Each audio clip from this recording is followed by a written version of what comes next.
Welcome, everyone. I'm Sandra Bargman. A few years ago, I wrote and performed a solo show called The Edge of Every Day, which was an exploration of the rough edges and contradictions we all face and grapple with. The show hit a nerve, and the relevance of the topic would only grow over time more than I could have foreseen.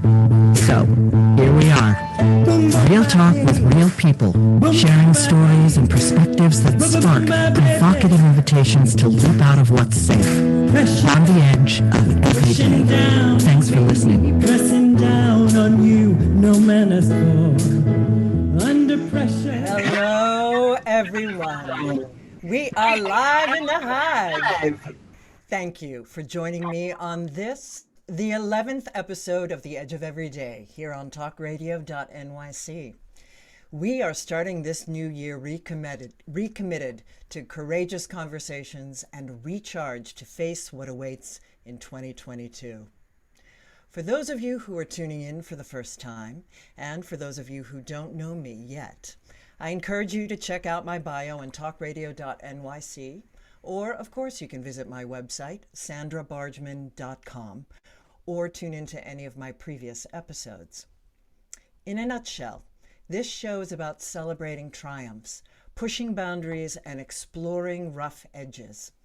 Through conversations and shared stories with friends and colleagues, it's my hope that we can begin to understand our edges. And what I mean by edges is those places where we're fearful, those places where we are resistant to change, those places where paradoxes and contradictions live in our beliefs and our understandings, both internally and collectively in the world around us.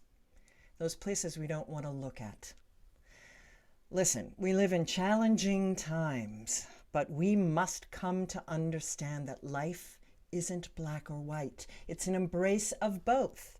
And the more we recognize our own edges and get real about them, the more we can help others to do the same. And that, I fully believe, can help to change the world. So, thanks again for tuning in.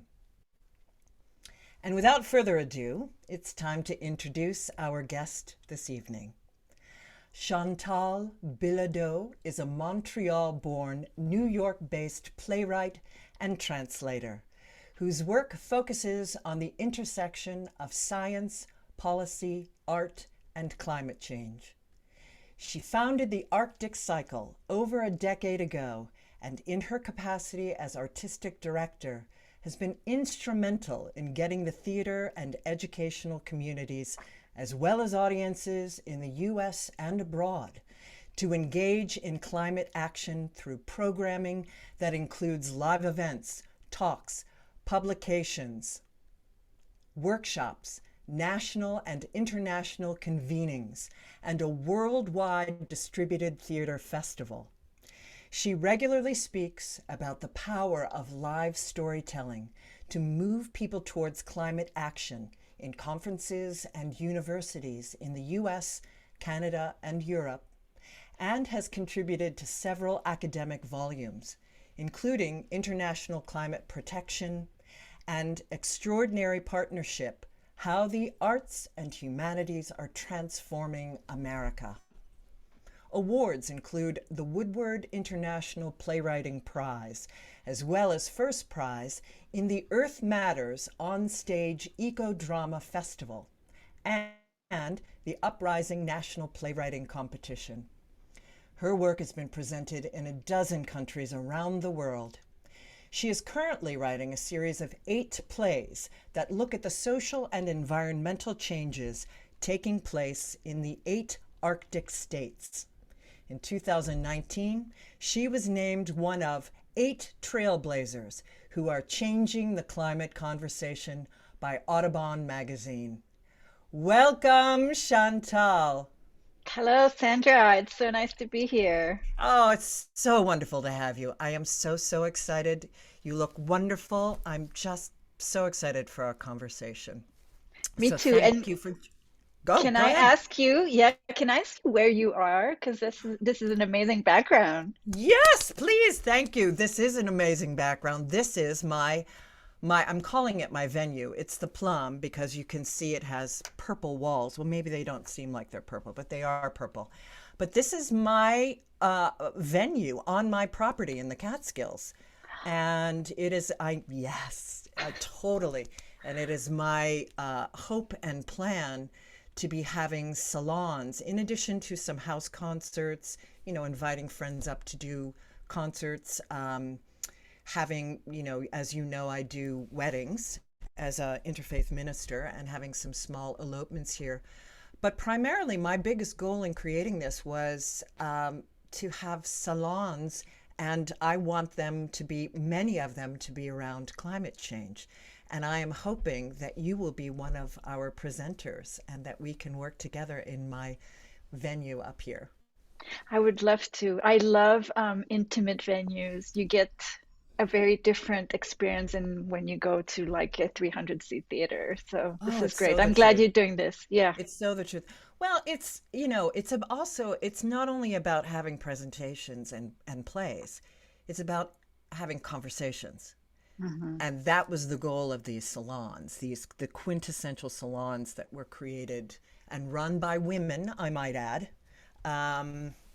They really wanted a place that they could invite people in that was non-hierarchical. There was no males and females and age ranges and vast different age ranges and levels in society. That didn't matter in these salons. People came in and everyone was there to engage in the dialogues of the times. So it's pretty exciting. Thanks for asking. And I will look forward to that. So I want to share quickly how we met because it's just such a perfect setup for you. So Joan Kane told me all about you. And she said, this is somebody you've got to meet this woman. You've got to get to know her work. And Joan Kane, for those of you who are listening in, runs Ego Actus Theater Company. She's a director and an actor. She just did her own solo show, and she's the theater producer along with her husband, and they run Ego Actus. And she's the one who clued me in on you. And immediately after telling me about that, I attended an event that you were holding at the New York Society Library in March of 2019, where you did a performance, two actors did a performance of one of your climate change theater action plays, Homo Sapiens. You opened the event with that. And you also had a panel of other artists. You had a writer who was a moderator, and you had scientists on this panel as well, talking about biodiversity and evolutionary biology and conservation. And I was riveted. The whole experience, it was a salon. It was a perfect introduction to your work and a conversation around what is the role of art and theater to do what science cannot do. Mm-hmm. I remember that event very well. And I remember meeting you because you came and introduced yourself afterward. And I was a fan I was immediately a fan. I had a little girl crush right out of the gate. Well, my reaction was, who is this tall, blonde, beautiful woman who's coming in to shake my hand? Hi, I want to meet you. Well, it was fantastic. And the Homo Sapiens, which in all of my research that I've heard you do, I've heard you read from it. It's a play about the extinction of Homo sapiens and how there's evolution and new iterations of humans on planet Earth. And we'll get into the climate change plays and all of that. But I want to start out initially with your career. As folks who are watching my shows understand that I'm really into the research of my guests, and your doing research around you was so fantastic. The breadth of your work is just unbelievable.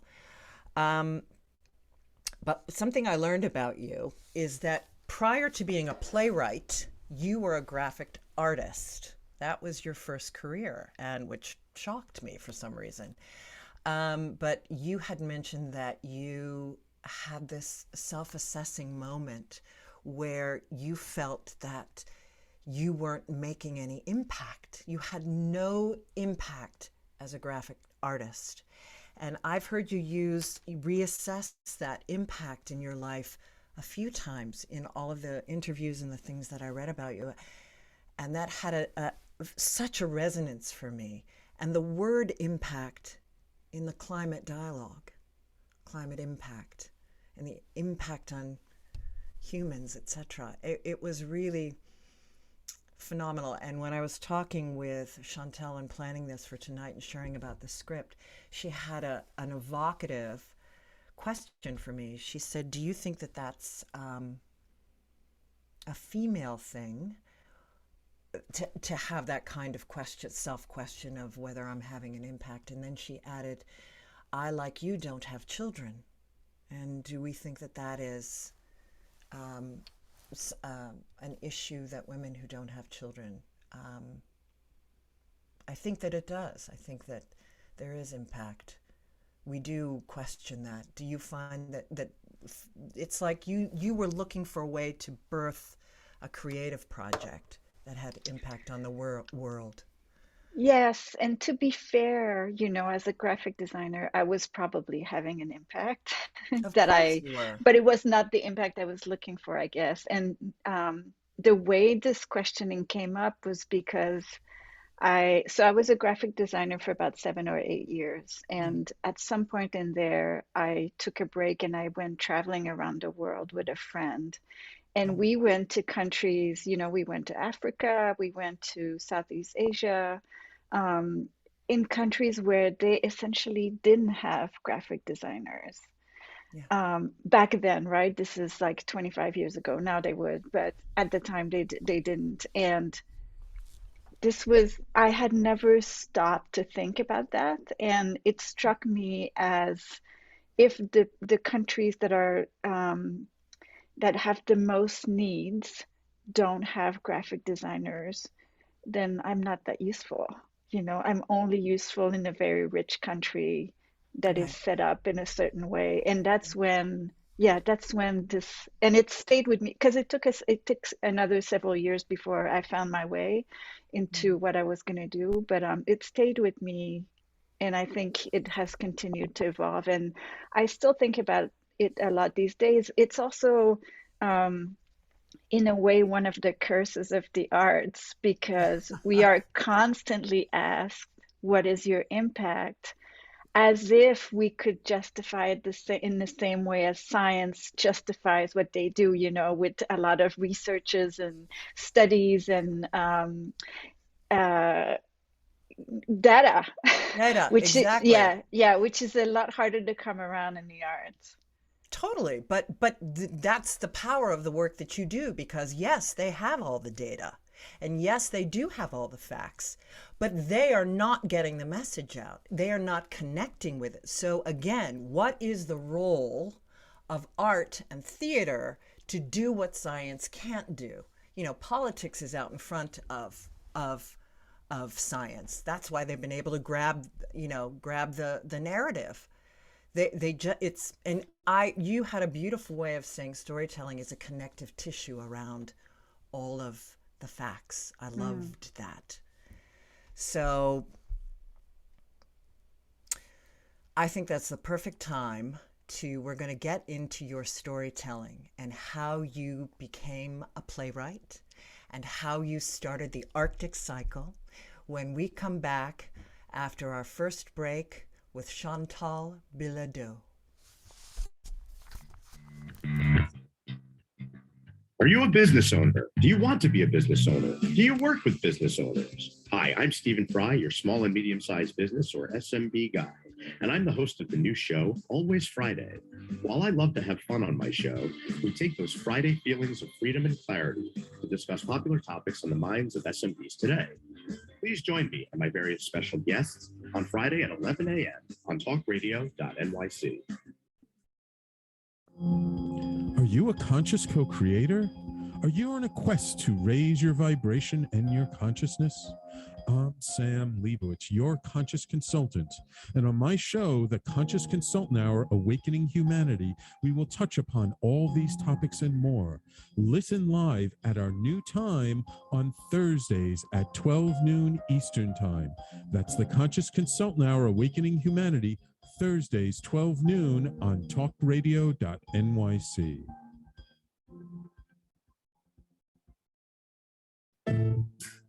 Are you on edge? Hey, we live in challenging, edgy times, so let's lean in.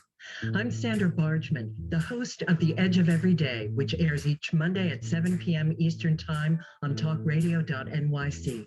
Tune in live with me and my friends and colleagues as we share stories and perspectives about pushing boundaries and exploring our rough edges. That's The Edge of Every Day on Mondays at 7 p.m. Eastern Time on TalkRadio.NYC.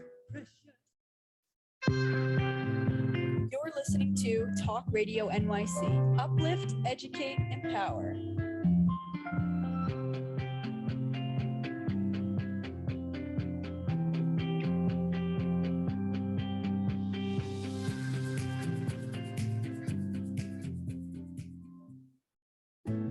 Chipping around, kick my brain to the ground. These are the days it never rains, but it pours on the edge of every day. And we are back with Chantal Bilodeau of the Arctic Cycle. And so let's dive in with, so you make the decision to become a playwright, you go to school, you become a playwright. How did you get the spark to create arcticcycle.org? So I started my career as a playwright, just like all of the playwrights, I guess, writing about a number of different things. And in 2007, I was invited. I had a friend who he still lives there in Alaska, and I had known him for several years. He had always invited me. I had never gone. And then after being out of touch for, I don't know, 4 or 5 years, he called to see if my number was still good. And I said to him, okay, this year I'm coming. And the great thing about him is that he runs an air taxi company out of Denali National Park. So it was like access to this amazing landscape. So I went and visited him. And 2007, of course, is 1 year after Al Gore's first documentary came out, An Inconvenient Truth. Yes. Climate change was a lot more present in the mainstream conversation. And in Alaska, it wasn't a question of whether it was happening or not. People had been witnessing it, like they were feeling the effects already. And I was aware of, and became even more aware of, the fact that few people at the time, and now I think it's changed, few people at the time in the rest of the country were even aware that the US had an Arctic territory.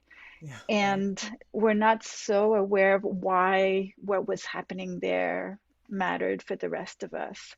And so after that trip, I was so taken by the place also. After that trip, that's when I had the idea of merging my personal interest and my professional work. And I decided to write a play about the Arctic, which, because I'm originally from Canada and because we have such a huge Arctic territory, I first focused on the Canadian Arctic. And then that evolved, one play, I'm like, oh, that's not enough. I want to do so much more. I have so much more to say. What can I, what kind of project can I come up with? I'm going to write 8 plays, one for each country in the Arctic. Unbelievable. And then that led eventually to creating the organization. Okay. Well, so you knew once you decided that you wanted to create all of these 8 plays, that you needed an organization to be an umbrella to all of this work. That's rather extraordinary. That's a very different thing than just writing plays. You knew that this was a broader topic than just even that. Okay, so I'd like to jump into your slides and you talking about your first play, Sila.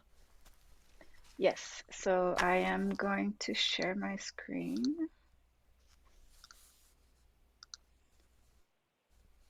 And here we go.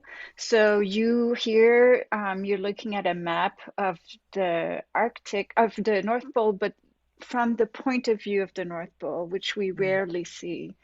Truly. And these are the 8 countries that I'm writing about. So Canada, I have already written, Norway also, and I'm currently working on the play that's set in the US, and then I will tackle the other 5 countries. I'll show you a few photos of the Canadian Arctic. So this was the research trip that I took in Iqaluit on Baffin Island. And Baffin Island, I'll go back to the map for a second. If you can see my pointer, Baffin Island is straight north of Quebec. So it is like around here somewhere. Yeah. The port of entry is Iqaluit. It's where you fly into. It's a town. It must be about 7,000 people now, way above the tree line. Beautiful, very foreign looking to me landscape. And mostly people who live there are mostly Inuit. So the indigenous population is the main population up there. During this trip, I met different people. I went hiking, so this is me and the beautiful landscape. And I wanted to learn as much about the culture and the place and the climate as I could to be able to then convey that in the play. Here's an example of the culture and also the spirituality of the place. So this is called an Inukshuk. Sometimes this one has a fairly human shape. Sometimes they do, sometimes they don't. And this island doesn't have any roads other than within the town itself. So these are markers for different things. It can be a good hunting place, a good fishing place, something that has spiritual value. And they're very it's nice to encounter them on the landscape because you feel like you have a connection to another person who was here before you. Well, in And the that last, vast landscape, that would be very important. yes, and this last photo I want to see of the research is an old building from the Hudson Bay Company. Of course, the North has a very sad story of colonialism and abuse of the Inuit. So the first white settlers were people who came and established fur trading posts. And then that moved the Inuit population from being nomadic to being more settled. Now the play. So the play premiered in 2014 at Underground Railway Theatre.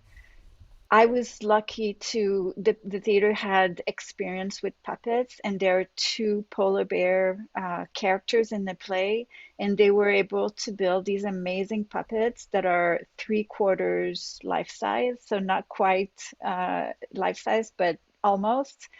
There was a mama polar bear who was manipulated by 3 people. So there's this actress who manipulated the head. There's somebody actually in the body of the bear, and then there was someone at the back. And the baby bear was manipulated by 1 person. I'll show you, this is another photo of the bear encountering humans. Wow. Also, as part of the story was a goddess of the ocean and the underworld, and this was inspired by Inuit mythology. So the way this was rendered was with shadow puppetry. And in this photo, you can see the actor in the forefront has just fallen through the ice and is underwater. And he encounters this goddess who is represented in the back. Now, And this is the climate scientist. This is the climate scientist, yes. And this is a turning moment for him in the play where he realizes that he has to move away from the confines of his disciplines and his culture, I guess, and open up to the place where he's doing research, but where he hasn't had a lot of intimate connections before. Yes. And then this last photo is also a turning moment in the play. The scientist, that's the same scientist who's standing, and the two characters on the ground are Liana and Veronica. They're mother and daughter. And the mother is an Inuit activist, and the daughter is a spoken word poet. Those are beautiful. That's it. Thank you for sharing that. So Sela, I love the spectacular photos, and I love the intermingling of the science and the spirit and the emotion, and it's incredible. How did you come up with the structure of Sela, and what is Sela? I know, doing my research, what Sela means, but tell our listeners what that means. Yes, Sila is an Inuktitut word, which is the language spoken by Inuit, and it means breath, climate, air. It's the most basic component of Inuit mythology, is where we come from and when we return. Beautiful. And I forgot the other part of your question already. How did you come up with the structure of the play? Yeah, it was through my going there, because I left with an idea that was fairly traditional about, good versus bad, and one side wins, and what you experience in most plays, I would say.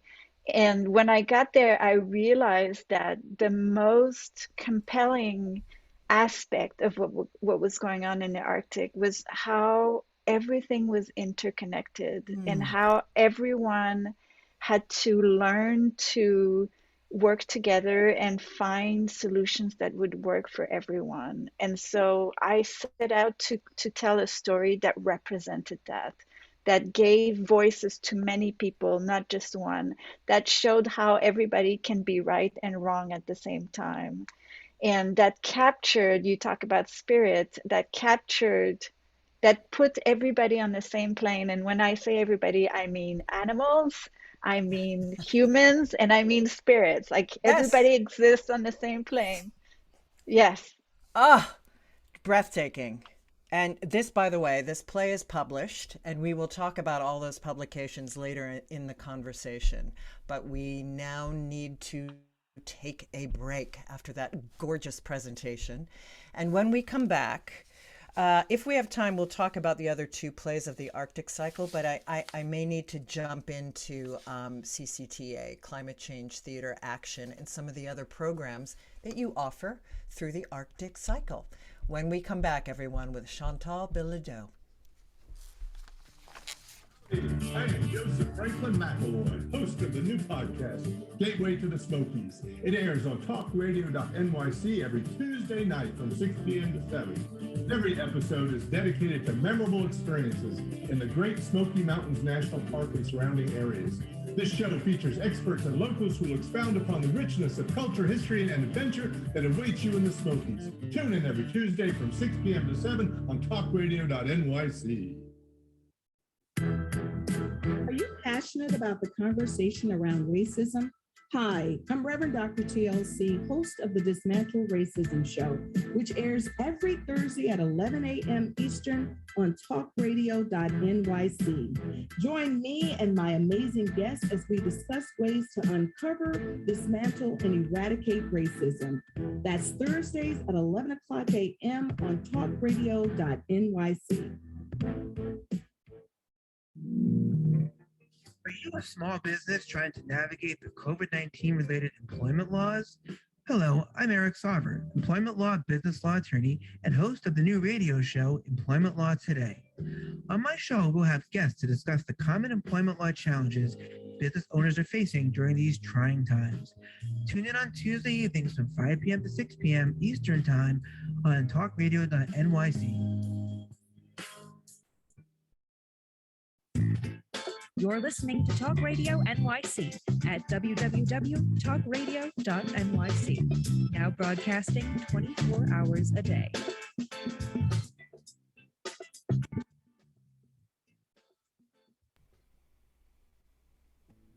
Tipping around, kick my brain to the ground. These are the days it never rains, but it pours on the edge of every day.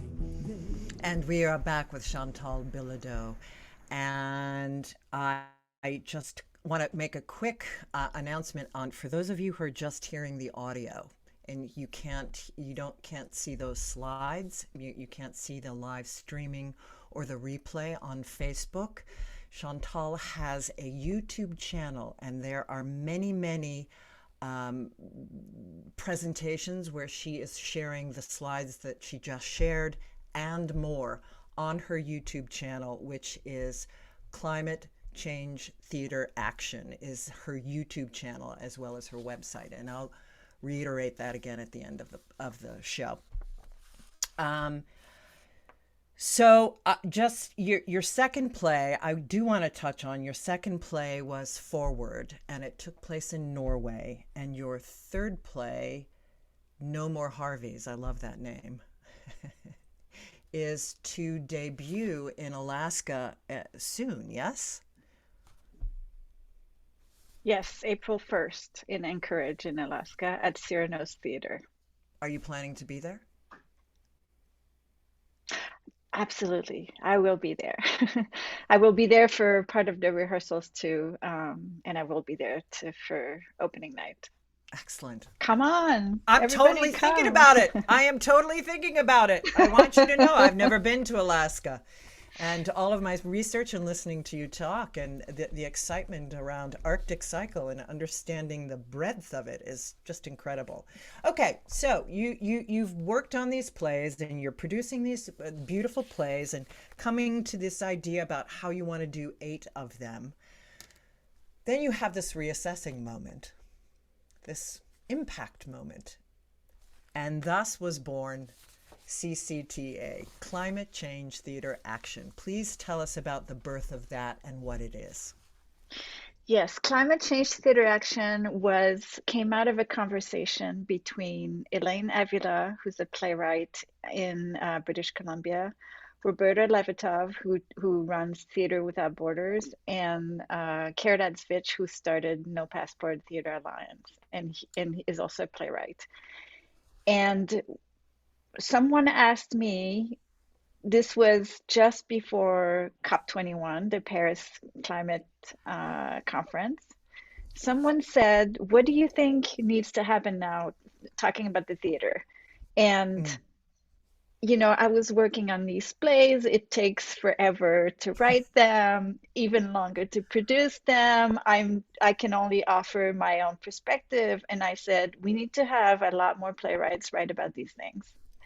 And Caridad had already pioneered the model of a theater action, which is galvanizing the theater community around a social issue and then creating a bank of plays that can then circulate and be done by a variety of theaters. So we adapted that model and we create, and when I think about it now, it's kind of amazing how fast we did it, because we had this conversation in July. You wouldn't have done it.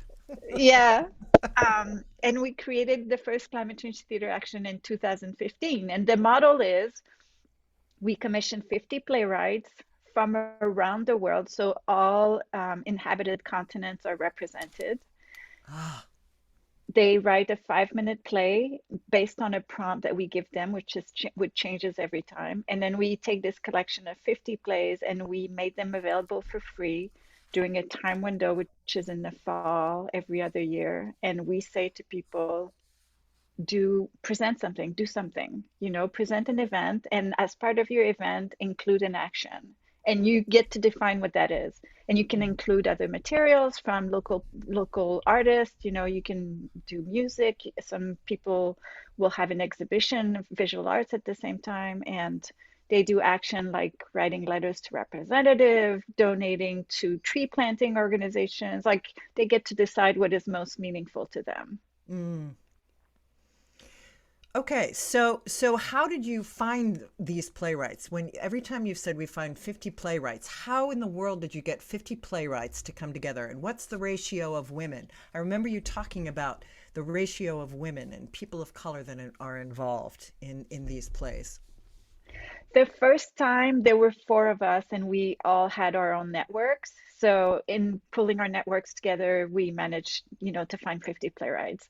Subsequently, because the other three have moved on, so I have stayed with the organization, and I rely a lot on recommendations. So people will recommend, because I don't know usually that many artists, playwrights in Africa or in China, but people will recommend, or past playwrights also will recommend.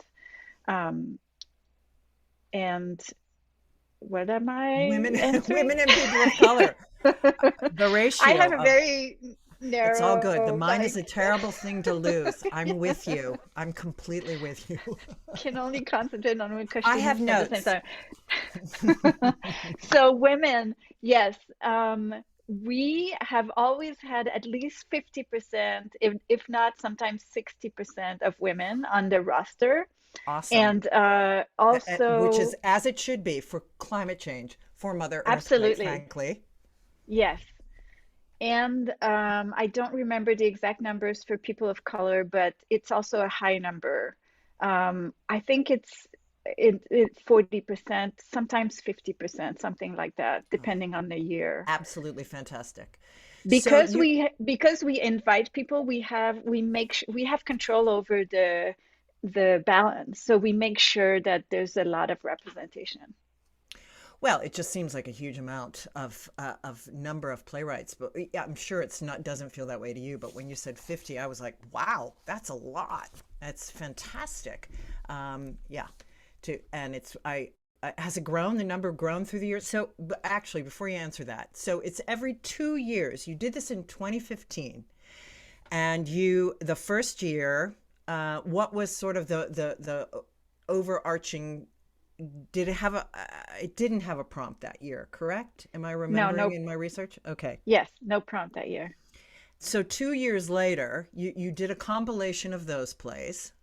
Did you do a compilation of those plays? Mm-mm. An anthology? No. No, not for the first one. It was the baby year. It was the baby year on all levels. The pilot year. The insane pilot. Right. Okay. So in 2017, so these are every 2 years then. In 2017, what was the prompt that you gave? It was about hope, finding the hope. Where is the hope in all of this? Oh, yeah.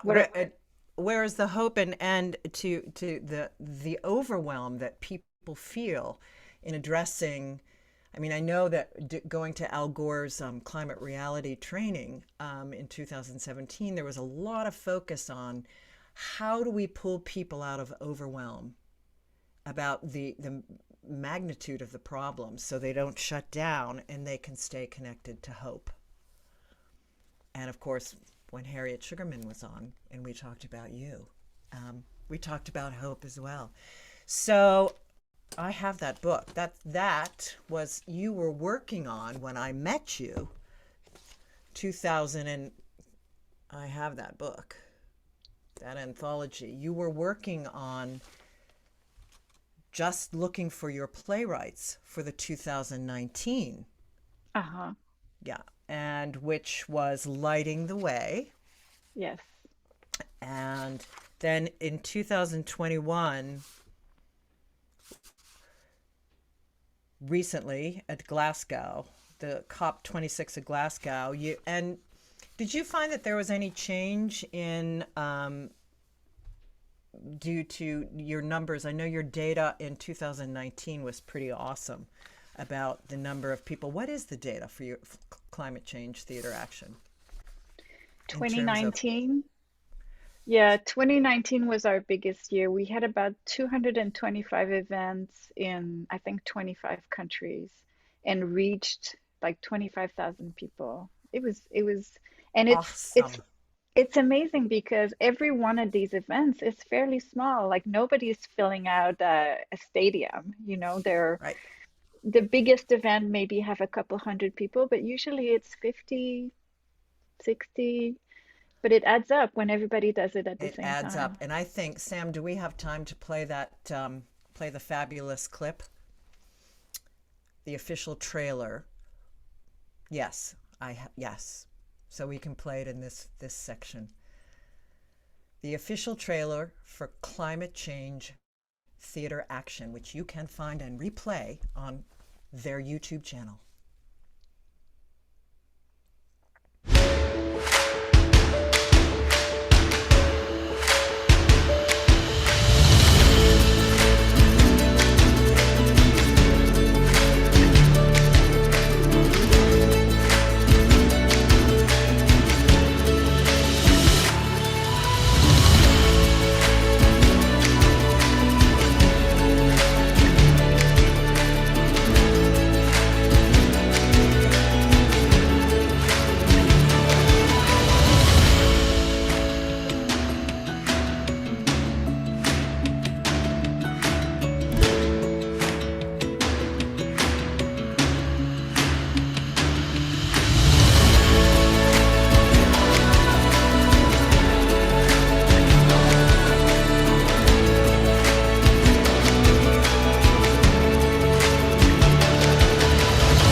Fantastic, Chantal. Absolutely fantastic. And I just want to point out that all this footage comes from events that were organized. So it gives you a sense of the variety. It's all events that were done in 2015 and 2017. Wow. Well, I see that even in the plays that I've read in this anthology, that you are always asking for people, no matter what, to take pictures of what you're doing and send them to you. And I think your archives just must be busting out all over. That's fantastic. Well, Sam, how much more time do we have? Because I wanted to quickly dive into, it's 3 minutes to break. Okay. So I would like to, I guess,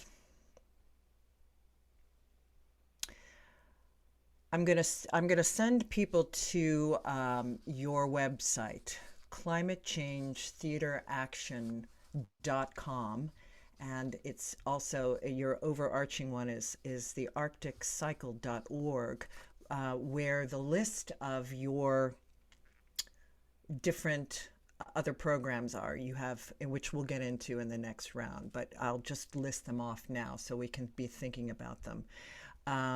You have an online community that has resources for artists to come together and think about climate change. You have the Incubator, which is a 5-day program where artists come together to work together to create work together. You have your publications, online articles that are submitted, as well as your own anthologies that are in publication and your own plays.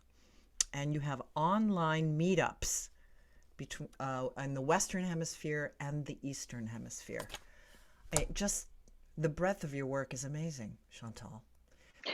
So when we come back, we are going to talk about the Incubator, because unfortunately we just won't have time to get into everything. And I will encourage people to go to your website to look at the rest of your programs. But I also want to get into how we can give other people inspiration to get involved in the work that you do and create the same kind of work in their communities. So when we come back, we will discuss all those things with Chantal Bilodeau. Stay tuned.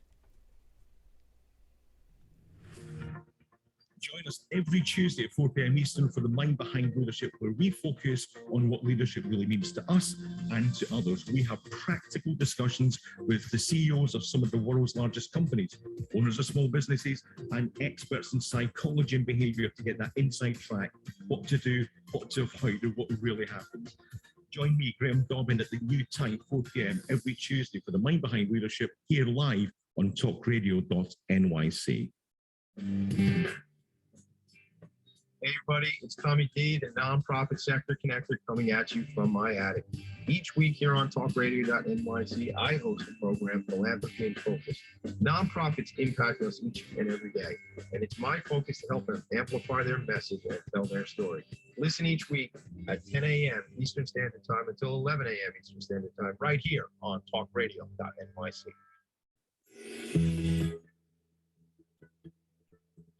Calling all pet lovers. Pet Avengers, assemble! On the Professionals and Animal Lovers show, we believe the bond between animal lovers is incredibly strong. It mirrors that bond between pets and their owners. Through this program, we come together to learn, educate, and advocate. Join us live every Wednesday at 2 p.m. at TalkRadio.NYC. You're listening to Talk Radio NYC at www.talkradio.nyc. Now broadcasting 24 hours a day.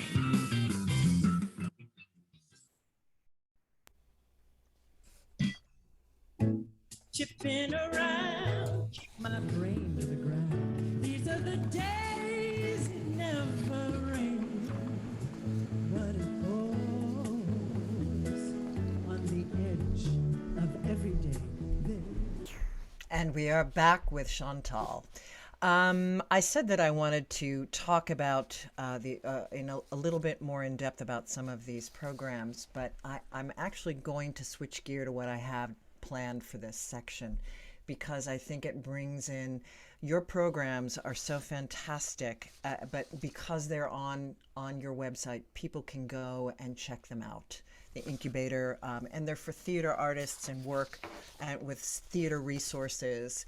I want to tease out the conversation with, how do we continue to inspire people to action?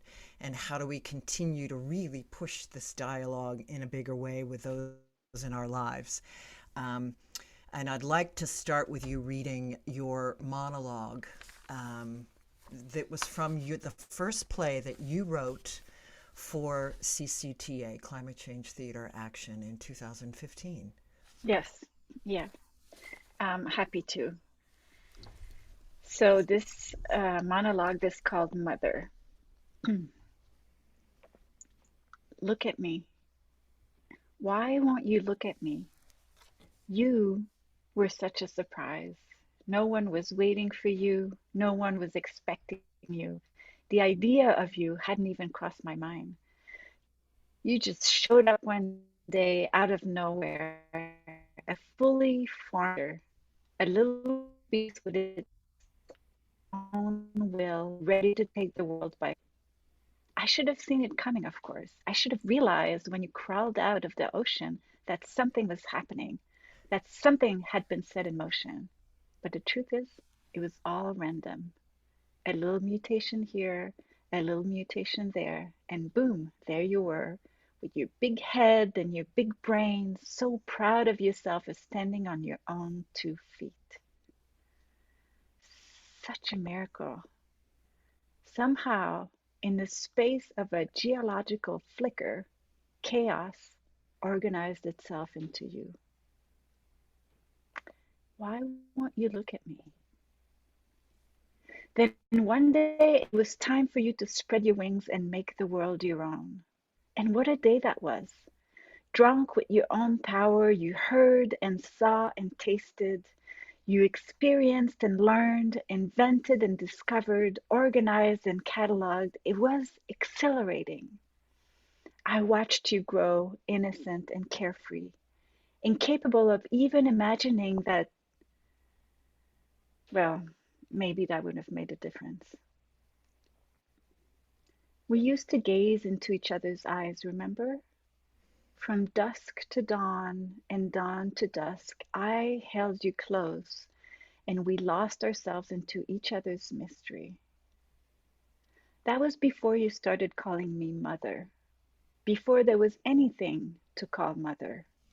I was you and you were me. There was no distance to travel, no otherness to name.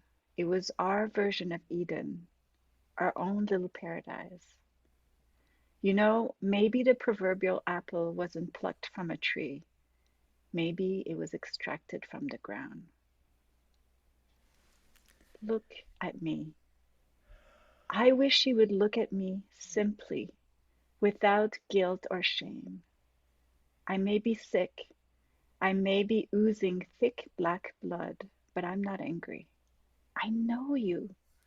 For billions of years, I have carried you in my womb. You are made of me, you, my little piece of eternity, my little miracle. I know you're not ill-intentioned. I know you're not oblivious. I know you're not mean. You care. You want the best. You love. Yes, you do. Maybe imperfectly, but you love. The past is behind us. Let it go.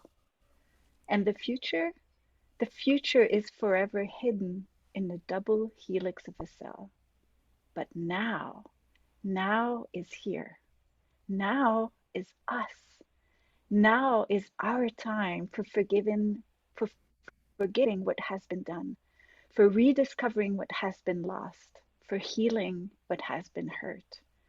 Now is our chance to bridge that distance again and reclaim the Eden that was before there was Mother. Look at me, please. If I see myself in your eyes, I'll know that everything will be okay. Thank you. Beautiful. If I see myself in your eyes. Yeah, the connection.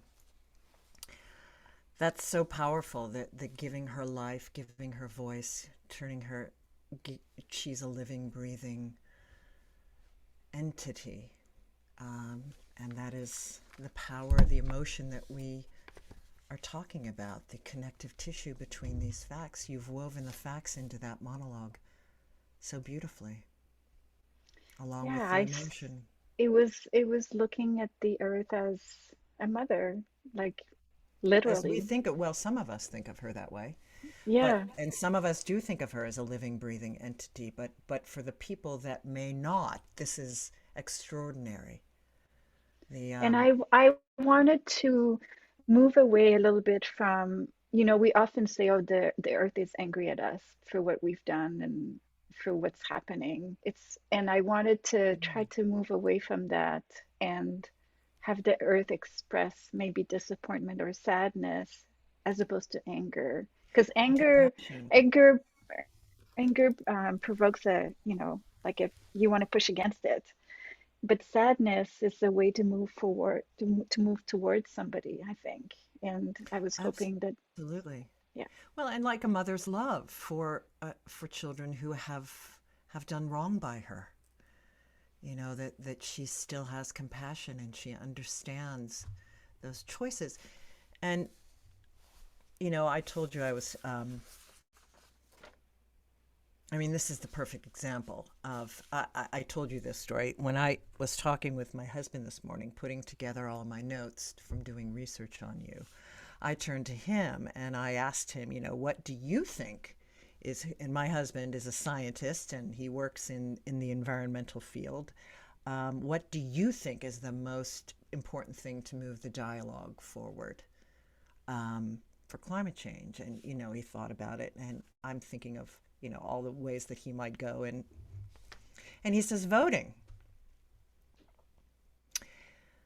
And of course, you can't argue with that, getting people to vote for politicians that will move the conversation, that want it into our policy, that believe in climate change. And they do exist. We just have to vote for them. We just need to get more people registered to vote. We need to get more of the young people involved, since it's the planet that they're going to inherit. But, the more he and I were talking about it and wedging around, and he circled right around to, well, you know what? It's the personalization of the story. It's making it personal. And he goes, so I've come right around to, this is the work that Chantal does. This is the most important way to move the dialogue forward. It was fabulous. We were like, boom, right in there with you. And it is storytelling, definitely. It's storytelling. It is Yes. storytelling. So So people can get involved with you through your arcticcycle.org, and listed on arcticcycle.org are all of the programs that you offer. The CCTA, Climate Change Theater Action also.com, has its own website, and all kinds of listings of your publications, the former anthologies, recaps of all of this work. The website that is a resource for, I'd like to say it's a resource for everyone. It's not just theater people, but it's bringing theater artists together. But people are submitting incredible. I watched an incredible video on 2 minutes to end. Chantal, there's never enough time. There's an incredible video about, how COVID has really gotten us. It's a global pandemic that's taught us how to deal with upheaval and uncertainty, which is fast going to be our full, it's here. And it's just going to grow. So how do we get comfortable with the uncertainty? And your websites are loaded with all kinds of information that people can come to and read and become involved with. Is there anything I missed? No, I think you did a great job. I think I got all your websites.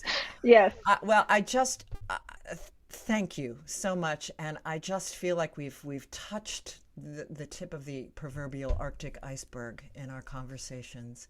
And I will look forward to having you on again. We will talk again on this podcast. We will talk again in my venue, and look forward to our work together. Thank you so much for being a part of the show. Thank you, Sandra. And thank you for doing what you're doing. It's important. Thank you. And for those of you tuning in, thank you for joining us. You can click on sandrabargman.com and find out what I'm up to. And until we speak again next Monday on the Edge of Every Day, remember, we're always at the edge of the miraculous. Until next week, take good care. Thanks again, Chantal. Bye-bye. This is our last dance.